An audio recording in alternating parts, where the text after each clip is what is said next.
நிறைய ஹவுஸ் ஒய்ஃபுங்களுக்கு அவங்க ஹஸ்பண்ட் இதை வாங்கி கொடுக்குறாங்க, அதை வாங்கி கொடுத்தாலும் அவங்களுக்கு ஹாப்பினஸ் கிடைக்காது. ஆனால் ஒரே ஒரு வார்த்தை சொல்லி பாருங்க, இன்னைக்கு நைட்டு நீ சமைக்காதன்னு சொன்னால் போதும், அவங்களுக்கு இருக்கிற சந்தோஷம் அது தவிர வேற எதுவுமே இல்லைங்க. இந்த மாதிரி என் ஹஸ்பண்ட் இன்னைக்கு நைட்டு சமைக்க வேணாம்னு சொல்லிட்டாரு. அதுக்கப்புறம் பால் எல்லாமே பிஸ்கெட்லாம் ஆர்டர் போட்டுட்டாரு. எல்லாத்தையும் வாங்கி வச்சுட்டேன். நாங்களும் அவர் வருவாருன்னு வெயிட் பண்ணி பார்க்குறோம்.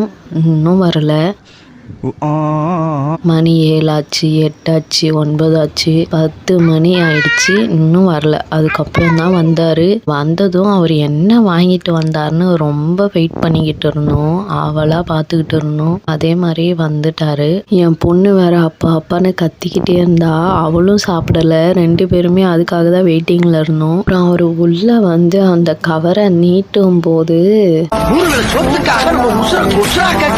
இப்படிதாங்க இருந்துச்சு. அதுக்கப்புறம் அந்த கவரை வாங்கிட்டு போய் ஃபர்ஸ்ட் அது ஓபன் பண்ணி பார்த்துட்டேன். ஓபன் பண்ணி பார்த்தா நான் இருந்துச்சு. அதுக்கப்புறம் அதுக்கு சைட் டிஷ் என்ன இருக்குன்னு பார்க்கலான்னு ஓபன் பண்ணி பார்த்தேன். அதுல பார்த்தா ப்ரான் கிரேவி தான் இருந்துச்சு. இது என்னடா காம்பினேஷன் நினைச்சேன். அதுக்கப்புறம் சரி சாப்பிட்டு பார்ப்போம்னு ஃபர்ஸ்ட் நான் எல்லாம் பிச்சு போட்டு அந்த கிரேவியை ஊத்தி அப்படியே ஒரு வாய் எடுத்து சாப்பிட்டேங்க.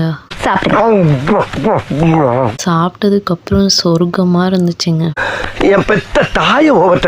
இவ்வளவு நேரம் வெயிட் பண்ணதுக்கு நல்ல ஒரு இதுதான். அதுக்கப்புறம் அந்த 2 நான் அப்புறம் தோசைக்கு சாப்பிட்டா எப்படி இருக்கும்னு ட்ரை பண்ணலான்னு தோசையும் சாப்பிட்டாச்சு. நெக்ஸ்ட் வாழைப்பழத்தை உரிச்சு கொடுத்தாங்க, அதையும் சாப்பிட்டு முடிச்சிட்டோம். நெக்ஸ்ட் என் பொண்ணு இன்னும் வரல டேடி அப்படின்னு ரொம்ப கோவமா இருந்தா. ஒரு சாக்லேட் வாங்கி கொடுத்து அவளை கரெக்ட் பண்ணிட்டாரு. அவளும் ரொம்ப ஜாலியா இருந்தா. அப்புறம் அவளும் சாப்பிட்டு நானும் சாப்பிட்டு அப்படியே தூங்கிட்டோம். இவ்வளவுதாங்க. நெக்ஸ்ட் வீடியோல பார்க்கலாம். தேங்க்ஸ் ஃபார் வாட்சிங்.